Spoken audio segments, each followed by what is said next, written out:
warahmatullahi wabarakatuh. Selamat sore. Jadi ini memang sengaja sore-sore sambil ngabuburit. Ya, jadi sambil nunggu berbuka puasa. Tema kita hari ini adalah jalur pengabdian untuk pendidikan Al-Quran. Jadi ini memang momentum Ramadan, dari turunnya Al-Quran. Jadi nanti ada bahasan-bahasan terkait dengan pengabdian dari teman-teman. Jadi teman-teman, ini saya perkenalkan, ada Mas Mizan. Nama lengkap beliau adalah Mas Mizan Zulmi. Oke, kemudian sebelah saya Tri Febri Khairul Nidham. Oke, Tri Febri Khairul Nidham. Itu nama lengkap beliau. Nah, beliau ya. Ini kayak kaku banget kalau beliau ya. Jadi ini biasa dipanggil Mas Irul, dan sebelah sana ada Mas Mizan. Ya. Jadi Mas Mizan, ini bisa diceritakan dulu kegiatan hariannya apa? Jadi mungkin nanti ada yang mungkin kemarin sudah cek sound, ada banyak fans yang request Mas Mizan ini. Ada fans clubnya juga, Mizanisme namanya. Oke, ada Mizanisme nanti ya.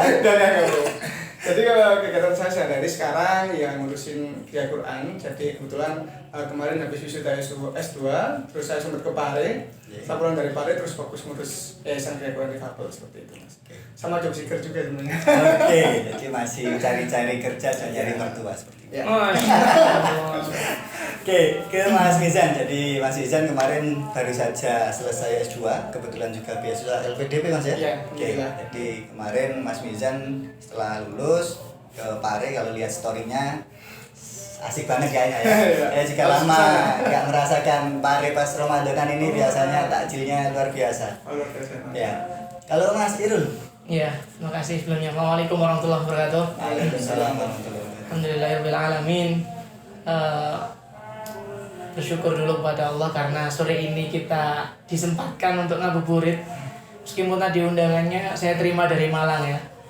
Dari Malang langsung ke sini, ketemu Mas Faru, ketemu teman-teman, senang sekali.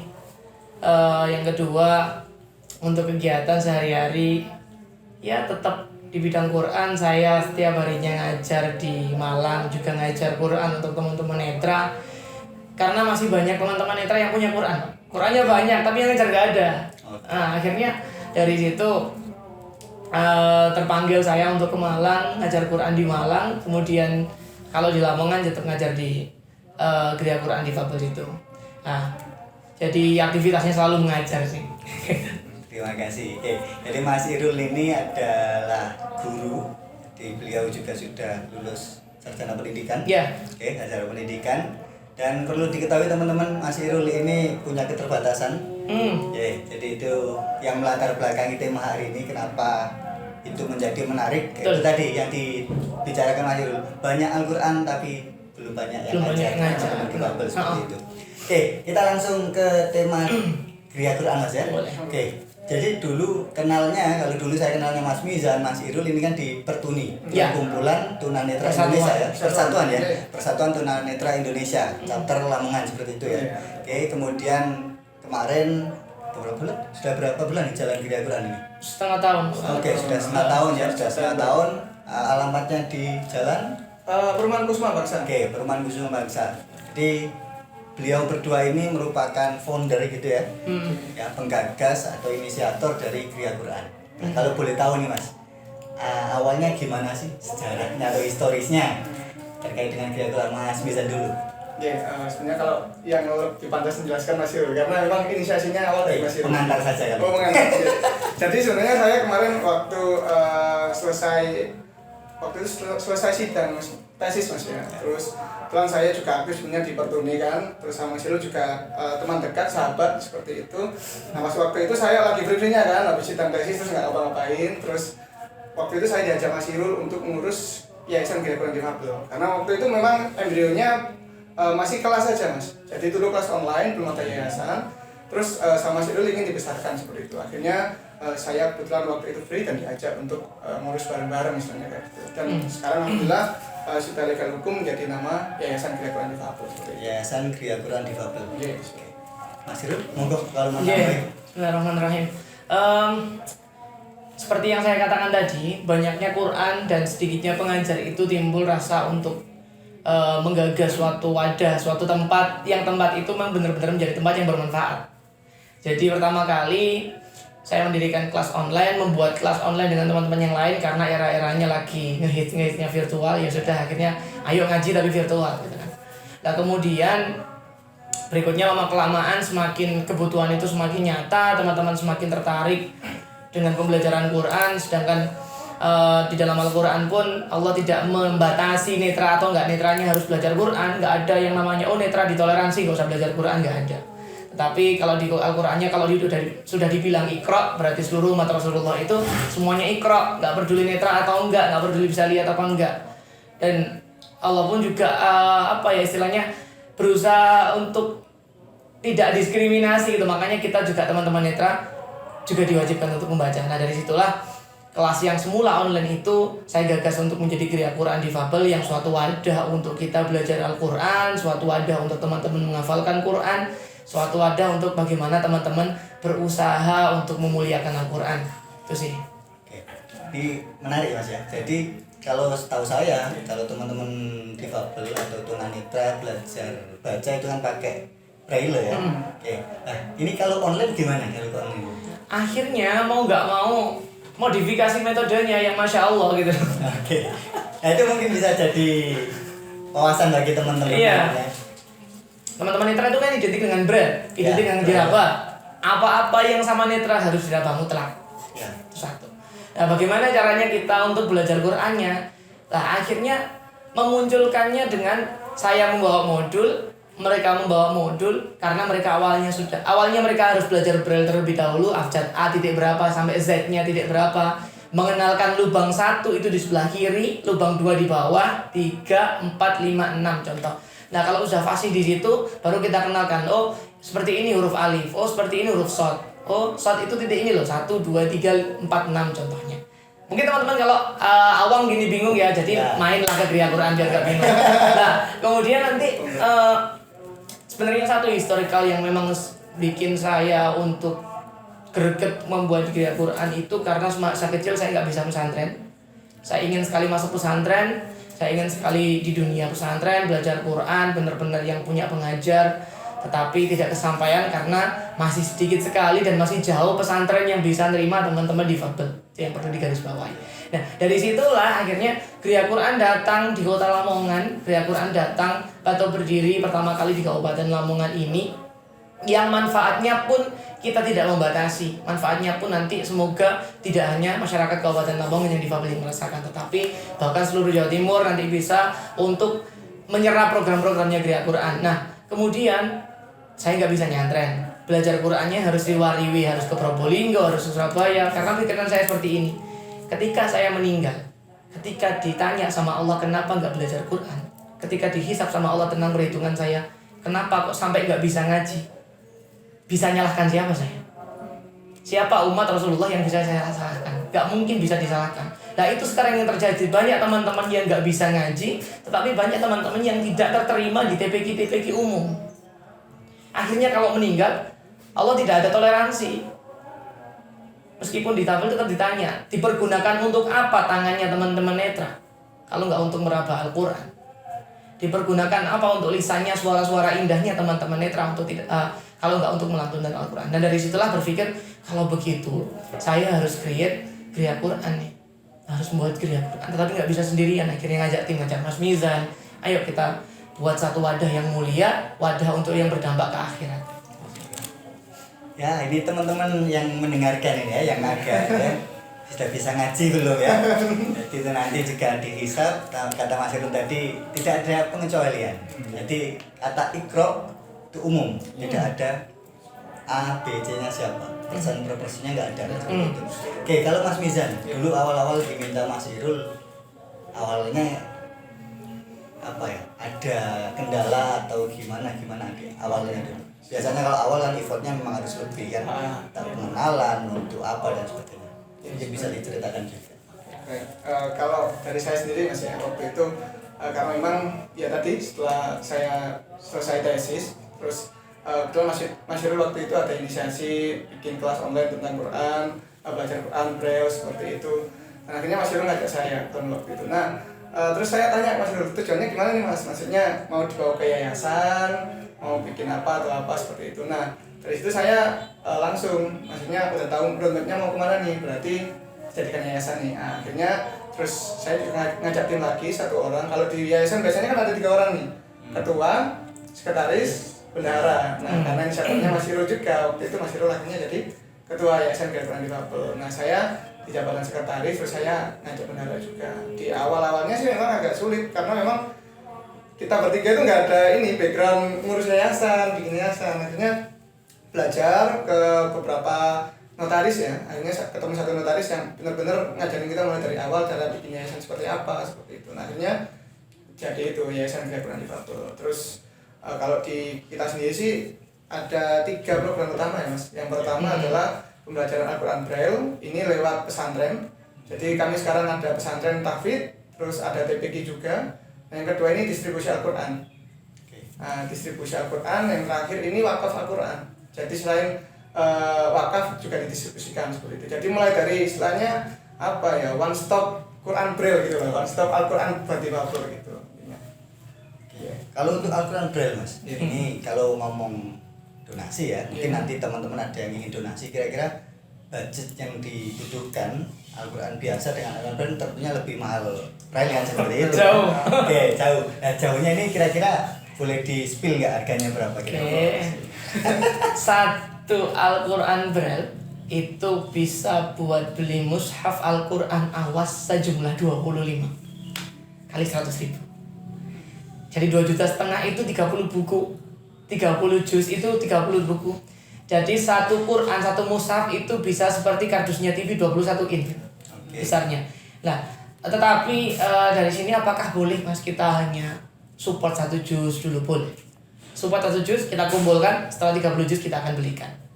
Termasuk buku-buku tajwidnya, buku-buku tentang fikihnya, misalnya seperti hadis Arba'in Nawawinya, seperti Safinatun Najahnya, terus buku-buku pandai membaca Al-Quran, Iqra'-nya kalau di bahasa awasnya. Nah, selain itu, Gereja Al-Quran Difabel itu juga meluas kan namanya sudah difabel kan. Jadi nggak boleh dong kalau saya, meskipun sayanya netra, terus ngurusin netra terus, kok kayaknya dolim sama difabel yang lain. Jadi saya pun tetap kepikiran terus, tetap sampai sekarang kita tetap mengembangkan terus bagaimana pembelajaran untuk teman-teman yang hambatan fisik, teman-teman yang pakai kursi roda, termasuk teman-teman dengan yang kalau mereka senangnya dipanggil tuli, teman-teman yang tuli. Bagaimana metode Al-Quran dibelajarkan dalam bahasa isyarat.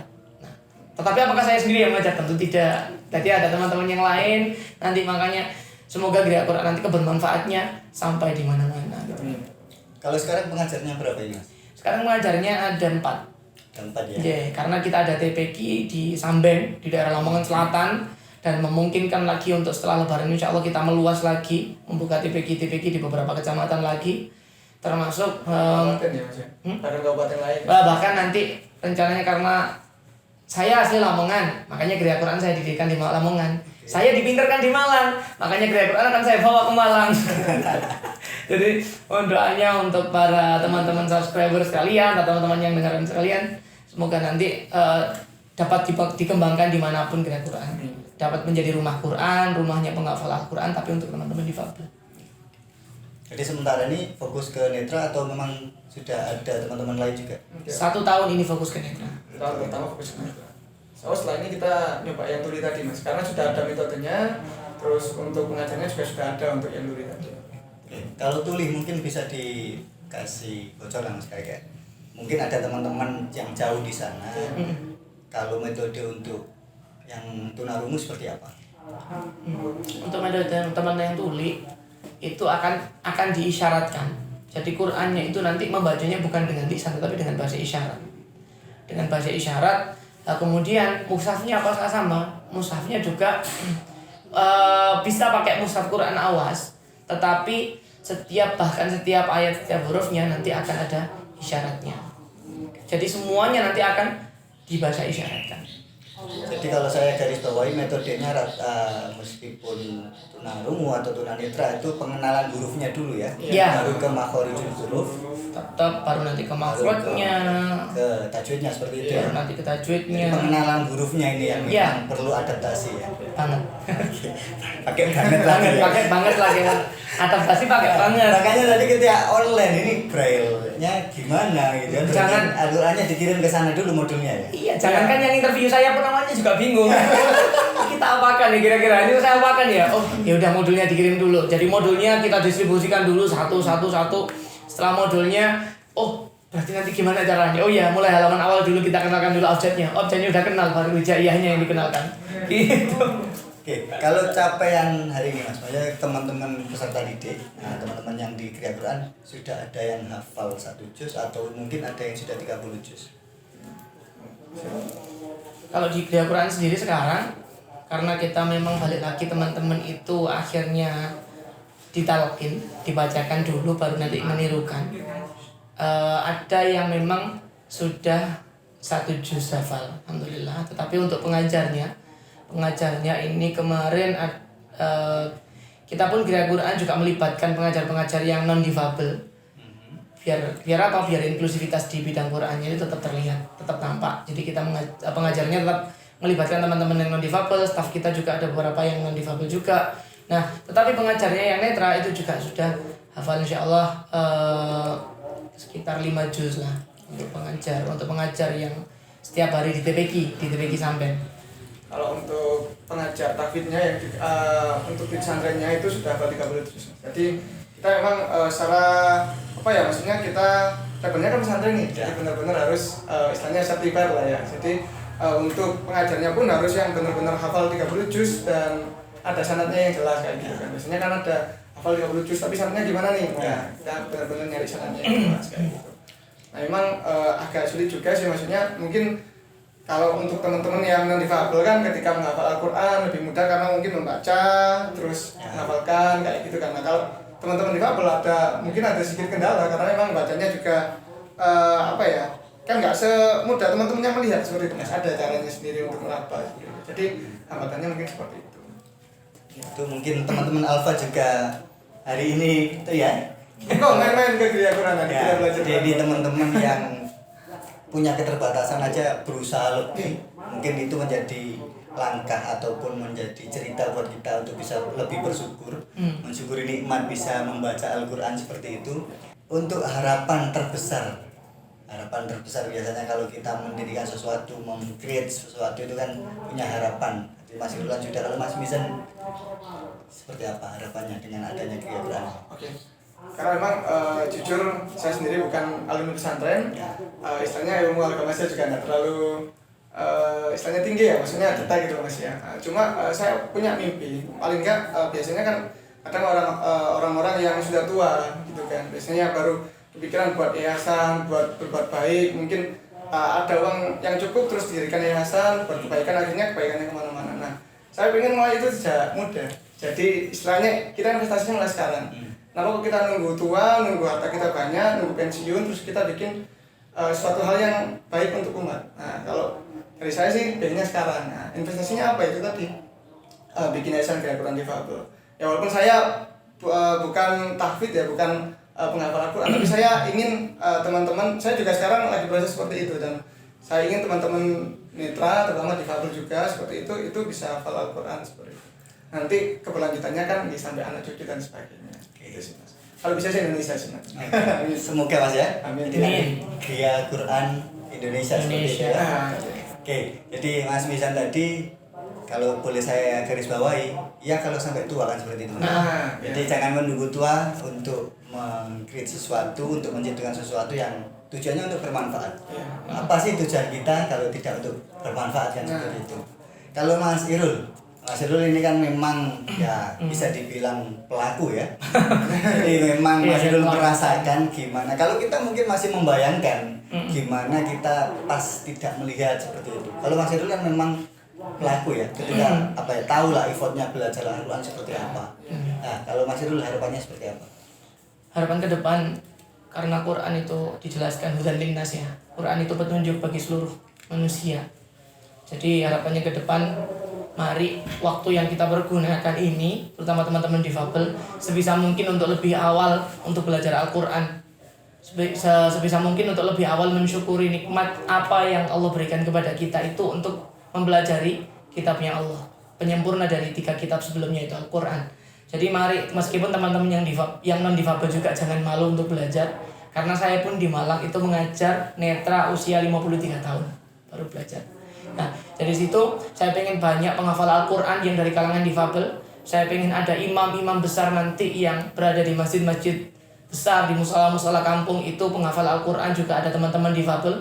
Sehingga dari situlah teman-teman difabel akan terangkat derajatnya baik di sisi manusia terutama di sisi Allah Subhanahu wa taala. Oke, mulia sekali ya harapannya teman-teman.